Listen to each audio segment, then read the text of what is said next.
So Matthew chapter 22, verse 37 through 39, it says, Jesus replied, "You must love the Lord your God with all your heart, all your soul, and all your mind. This is the first and greatest commandment. The second is equally important. Love your neighbor as yourself." So in some previous verses, he had like a expert in the religious law ask this question. He asked, "What is the greatest commandment?" And Jesus said, "Those were the greatest commandment." So those two. Love the Lord your God with all your heart, soul, mind, and strength. And love your neighbor as yourself. So, what would you do for yourself? You know, imagine you see a poor person. What would you do for that person as if they were you? Imagine, you're in like a drive-through, and you're like, what would you do for yourself if the person behind you was you? Pay for the meal? I mean, and that's a great way to love others. But let me refocus back on loving God. So we're supposed to fear and love God and to read our Bibles, to pray, and to worship Him. But I feel like we can find that difficult.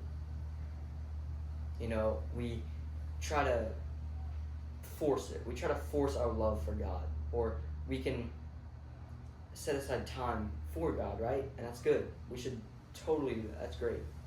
But we look at the time as a chore. You have to ask yourself, would you want to spend time like that as if it's a chore with someone you love a lot? You probably wouldn't. That's a time you can have with them to just simply enjoy being with them. And we should naturally want to just spend time with a person a lot, That's how it should be in our relationship with God. We should naturally run to Him to have that zeal for God. Oh, my voice crack. We want to build a desire for Jesus. Because when you have a desire for Him, you're going to naturally seek Him. And you're going to naturally go to Him more often because you realize how much value that time is. And just loving God more.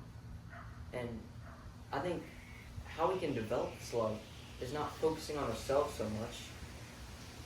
We try so hard to love, but you can't force love. You simply let. You see, in Revelation chapter 3, verse 20, it says, "Look, I stand at the door and knock. If you hear my voice and open the door, I will come in and we will share a meal together as friends." You simply got to let God in. The door to your heart, And when you let Him in, don't focus on yourself. Don't focus on how broken we are. Focus on His goodness and His love, not ourselves.